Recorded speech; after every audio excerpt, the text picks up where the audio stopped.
જગવિખ્યાત પવિત્ર યાત્રાધામ અંબાજી મંદિર નજીક જે પાડલિયા ગામ છે, આ પાડલિયા ગામમાં 2 દિવસ અગાઉ જે સ્થાનિક લોકો હતા, સ્થાનિક લોકો દ્વારા પોલીસ અને વન વિભાગના અધિકારીઓ પર હુમલો કરવામાં આવ્યો હતો અને આ હુમલા બાદ પોલીસ ફરિયાદ થઈ અને પોલીસ ફરિયાદ થયા બાદ આજે દાંતાના ધારાસભ્ય કાંતિ ખરાડીએ પાડલિયા ગામે જે બનાવ બન્યો હતો ત્યાં સ્થળ ઉપર પહોંચ્યા અને સ્થળ ઉપર પહોંચ્યા બાદ તેમને શું કહ્યું તેની વિગતે વાત આ વિડીયોમાં કરવી છે। વૈષ્ણવજન તો તેને કહીએ જે પીડ પરાઈ જાનાને રે। નમસ્કાર, હું છું દિનેશ ઠાકોર। નવજીવન ન્યૂઝમાં આપનું હાર્દિક સ્વાગત છે। વાત બનાસકાંઠા જિલ્લાના દાંતા તાલુકાના પાડલિયા ગામની કરવી છે।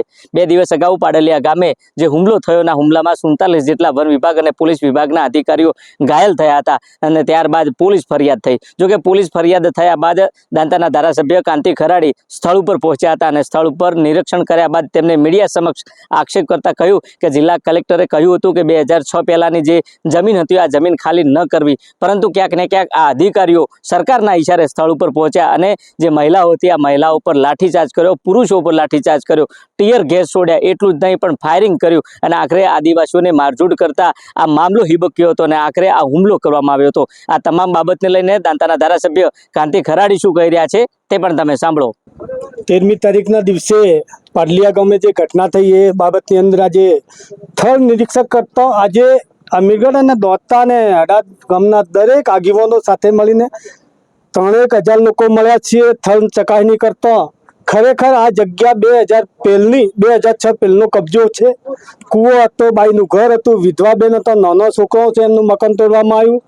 એના અનુસંધાને કલેક્ટરશ્રીએ પરિપત્ર કર્યો છે, આદેશ કર્યો છે જંગલની જમીન 2006 પહેલની કબજો હતો ખાલી નહીં કરવો। એ બધું જ સાઈડમાં મૂકીને વન વિભાગ પોલીસનો સપોર્ટ લઈને એક બાજુ કલેક્ટર એમ કહે છે કે ભાઈ તમે જગ્યા ખાલી ના કરતા, એક બાજુ સાથે રહીને વન વિભાગ અને પોલીસ વિભાગને રેવન્યુ વિભાગ સાથે રહીને આ બાઈનો કબજો ખાલી કરવામાં આવ્યો। એના અનુસંધાને અમે આજે મળીને ચર્ચા કરી છે। આવતીકાલનો દિવસ જે વહીવટી તંત્રને જે સરકારી કર્મચારીઓને થોડા ઘણું લાગે એના ઉપર આદિવાસીઓ ઉપર 27 જણા ઉપર કરી છે, એના સામે અમે સંદેશો આપીએ છીએ, મીડિયાના મારફતે આપીએ છીએ કે આવતીકાલ સુધી આદિવાસીઓને જે દવાખાને લઈ જવાના હોય લઈ જાય, એમના સામે ફરિયાદ લેવાની છે, એફઆઈઆર દાખલ કરે। એના સામે જો ફરિયાદ દાખલ નહીં કરે તો પરમ દિવસ ગુરુવાર આવી રહ્યો છે, એ ગુરુવારના દિવસે અમે એસડીએમ કચેરી બેહવાના છીએ। જ્યાં સુધી સંદેશો અમને સાચો ન્યાય ના મળે, જ્યાં સુધી એફઆઈઆર નહીં થાય ત્યાં સુધી અમે ઊભા નહીં થવા એવું અમે નક્કી કરીને ઊભા થયા છીએ। મીડિયાના મિત્રો મારફતે અમે તમે વહીવટી તંત્રને સંદેશો મોકલજો એવી અપીલ કરી રહ્યા છીએ, કેમ કે વહીવટી તંત્રે અમને કાયદેસર લખીને આપ્યું છે કે કબજો ખાલી નહોતો કરવો તો ક્યાં આધારે ખાલી કરવા ગયા હતા। એટલે હવે અમે ગાંધી સિંધિયા માર્ગે એસડીએમ કચેરી અને કલેક્ટર કચેરી સુધી જવાના છીએ, પણ પહેલો નંબર એસડીએમ કચેરી બેસવાના છીએ। આવતીકાલે ચૈતર વસાવા અહીંયા ગાડી આવશે, એ બી એક આદિવાસીનો મુદ્દો છે એટલા માટે આવશે, પણ એના પહેલા સ્થાનિક ધારાસભ્ય તરીકે આ વિસ્તારના 3000 વસ્તી આજે ભેગી થઈને આ મુદ્દો ઉઠાવી લીધો છે, એ પોતે અમને સપોર્ટ કરવા માટે આવશે। અંબાજીથી ઉમરગામ સુધી આદિવાસી બધા એકબીજા સાથે મળેલા છે એટલે એ બી આવે અને અમે ભવિષ્યમાં જવાના છીએ। નુકસાન છે, નુકસાન મોટે ભાગે નુકસાન એટલા માટે છે, એ બેનનો કૂવો ખોદવામાં આવ્યો, એમના પતિએ કૂવો ખોદ્યો, એ કૂવા જ ખોદતે પતિ એ જ કૂવામાં મરી ગયો, એ જ કૂવા જે બાઈ વિધવા થઈ ગઈ, નાના બાળકો છે અને કૂવો જીસીબીથી વન વિભાગે પૂરી નાખ્યો છે, એનું મકાન તોડી નાખ્યું છે।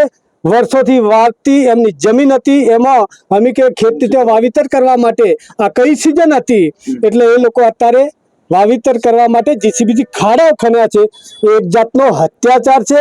અમે એવી આશાના અપેક્ષા રાખીએ છીએ આ જ બાઈ ફરિયાદ દાખલ કરે પછી અમને આગળ કાર્યવાહી કરશું। સાહેબ, વન્ય અભયારણ્ય છે એટલે પોલીસ દ્વારા અભિયાનમાં ફાયરિંગ પણ કરવામાં આવી છે, એના વિશે શું? બિલકુલ 50 જેટલી ફાયરિંગ કરી છે, લાઠીચાર્જ કરવામાં આવ્યો, અંધાધૂંધી ટીયર ગેસ છોડવામાં આવ્યા, પણ આ બધા જ નિયમ નેવે મૂકીને સરકારે જે કાયદો 2006 પહેલનો કાયદો હતો એ સાઈડમાં મૂકીને સરકારના ઈશારે સરકારના કહેવાથી આ નિર્ણય વહીવટી તંત્રએ લીધો છે। પણ જ્યાં સુધી આદિવાસીઓને સંછેડ્યા છે ને હું એમના પાસે અપેક્ષા રાખું કે આદિવાસીઓને મત સંસર્જો ને સંસર્જો તો તમને ખાવા તૂટશે. તમે 5,000 ઉઠાવો, તમે 10,000 ઉતારશો. તમે 10,000 લાવશો, તમે 25,000 લાવશો. એક ટાઈમ એવો આવશે તો તમે નહીં લાઈન ઉપર કે નહીં આ સમાધાન કરવા નહીં આવો કે અથવા લેટ ગો નહીં કરશો તો ઉમરગામથી માંડીને અંબાજી સુધી તમામ આદિવાસી એક થઈને લડવા માટે અમે તૈયાર છીએ ને તૈયાર. તમે જોયું તે પ્રકારે દાંતાના ધારાસભ્ય કાંતિ ખરાડીએ કહ્યું કે આવનાર સમયમાં આ જે મહિલા હતી, આ મહિલાના નાના બાળકો હતા. નાના બાળકોનો જેનો પિતા હતો, આ પિતા કૂવો ખોદતો હતો. તે દરમિયાન તેનું મોત થયું હતું અને લાખો રૂપિયાનો ખર્ચ કરી આ પાણી માટે કૂવો કર્યો હતો અને પાણી થયું હતું. પરંતુ વન વિભાગે પોલીસને હાથે લઈ અને ત્યાં આગળ પહોંચી ત્યાં તેનું ઝૂંપડું પાડ્યું. જે કૂવો હતો, કૂવો પણ ત્યાં તેને દાટી દીધો અને આખરે આ જે પરિવાર હતો, આ પરિવારને આપવીમાં કર્યો હતો. અને જે નાના બાળકો હતા, નાના બાળકો પાણી માટે પણ વળખા મારતા હતા. આજની બેઠકમાં નિર્ણય એ લેવાનો છે કે આદિવાસી વિધવા બહેનનો મકાન અને કૂવો તોડી પાડ્યો છે, ખેતરમાં ખાડા કર્યા છે. એ બેન એફઆર કરવા કાલે જશે. એફઆર ન થશે તો ગુરુવારે પ્રાંત કચેરીએ સમગ્ર દોતા, અમીરગઢ અને અરવલ્લી સુધીના આદિવાસીઓ ત્યાં ધરણા કાર્યક્રમ કરશે. જ્યાં સુધી એફઆર ન થાય આદિવાસી બેનની, ત્યાં સુધી કોઈ પણ આદિવાસી એ પ્રાંત કચેરી છોડશે નહીં. અને જો ત્યાંથી પણ ન થાય તો કલેક્ટર કચેરી જઈને ફરી ત્યાં ધરણા કાર્યક્રમ થશે. અને જો એક તરફી જે ચાલતું હતું કે ભાઈ પોલીસ ઉપર પથ્થર મારો, પોલીસ ઉપર, જે બેનની ઉપર અત્યાચાર દેખાતો નથી એમને, એક બાઈનું ઘર ભાગી જાય, એ વિધવા બેન અત્યારે કઈ રીતે રહે, એ સંવેદનાની વાત લઈને આજે આખી સમાજે નક્કી કર્યું છે કે આ બેનની પાકી એફઆર થાય, પછી જ આગળની કાર્યવાહી થાય અને બીજાને ઉપર થયેલી ફરિયાદ પાછી ખેંચાય, ખોટી ફરિયાદ. એવી સમગ્ર સમાજની માગણી છે. આજે સમાજના કેટલા માણસો ભેગા થયા? સમાજના લગભગ દોતા, ખેડબ્રહ્મા અને અમીરગઢ તમામ વિસ્તારના થઈને 1,500 થી 2,000 લોકો ભેગા થયા છે. અને જે એમને એસી ભારતમાં ફેલાવવાની વાત કરી છે એ પણ તદ્દન ખોટું છે. કે અમે એમને જાહેર કર્યું છે કે આ પરિવારો એસી પરિવારના નથી, પણ આ દેશના ખરા મૂળ માલિક આદિવાસી છે. અને સરકારને જો ડર હોય તો અમારી સાથે આવીને પરિવારો જોડે તપાસ કરે અને હવેથી આવા કોઈ આક્ષેપ કરીને, અને જે મીડિયામાં એમને પેપરમાં જાહેર કર્યું છે કે 300 હેક્ટર જમીન ખાલી કરવી એટલે 700 એકર, જો એ આ પેપરમાં વાત મૂકતા હોય ત્યારે એમને 300 હેક્ટર જમીનના લીધે 5 થી 10 ગામ ખાલી કરવા પડે, એ પણ તદ્દન ખોટું છે. આ દેશના મૂળ માલિકોને આ રીતે જો ખાલી કરવાની, ખદેડવાની વાત કરશે તો આદિવાસી હવે સહન કરી લેવા માંગતા નથી. અને આજે ઉમરગામથી માંડીને અંબાજી સુધીના તમામ આદિવાસી એક થવાની વાતની ચર્ચા થઈ છે.